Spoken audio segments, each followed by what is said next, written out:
ইরানের ফার্দো, নাতানজ এবং ইস্পাহান পারমাণবিক স্থাপনায় যুক্তরাষ্ট্রের সাম্প্রতিক হামলায় ব্যবহার করা হয়েছে বিশ্বের অন্যতম ভয়ঙ্কর ও উন্নত বোমারু বিমান B-2 স্টেলথ বোম্বার।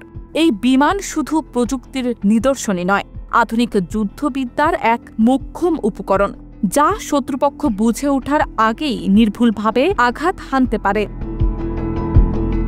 পাহাড়ের গভীরে সুরক্ষিত বলয়ে ঘেরা ইরানের পারমাণবিক স্থাপনায় হামলা চালাতে B-2 এর ব্যবহার এটাই স্পষ্ট করেছে যে যুক্তরাষ্ট্র এবার কূটনৈতিক চাপ নয়, সরাসরি সর্বোচ্চ সামরিক সক্ষমতা দিয়ে সংকট মোকাবেলায় নেমেছে। B-2 বা স্পিরিট নামের এই যুদ্ধবিমানটি প্রথম যুক্তরাষ্ট্রের বিমান বাহিনীতে যুক্ত করা হয় 1997 সালে।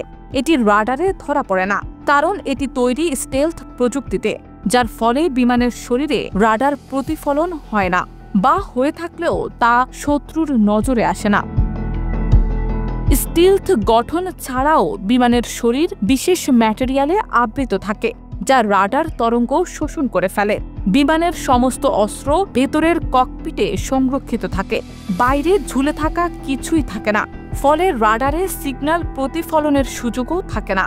এই বোমারু বিমান একটানা 11,000 কিলোমিটার পর্যন্ত উঠতে পারে এবং আকাশে ট্যাঙ্কারের মাধ্যমে জ্বালানি ভরার ব্যবস্থাও রয়েছে, ফলে প্রয়োজন হলে এটি আরও দীর্ঘ পথ অতিক্রম করতে পারে। প্রতি ঘন্টায় প্রায় 1000 কিলোমিটার গতিতে চলা এই বিমান মূলত 2 জন ক্রু দ্বারা চালিত হয় এবং একটি B-2 এর দাম প্রায় $2 বিলিয়ন, যা বিশ্বের সবচেয়ে ব্যয়বহুল যুদ্ধ বিমানগুলোর একটি।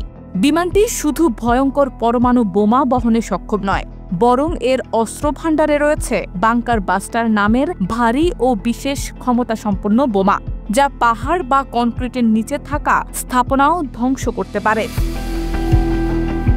ট্রাম্প জানিয়েছেন, ইরানের ফার্দো পারমাণবিক কেন্দ্রে হামলায় 6টি বাংকার বাস্টার বোমা ব্যবহার করা হয়।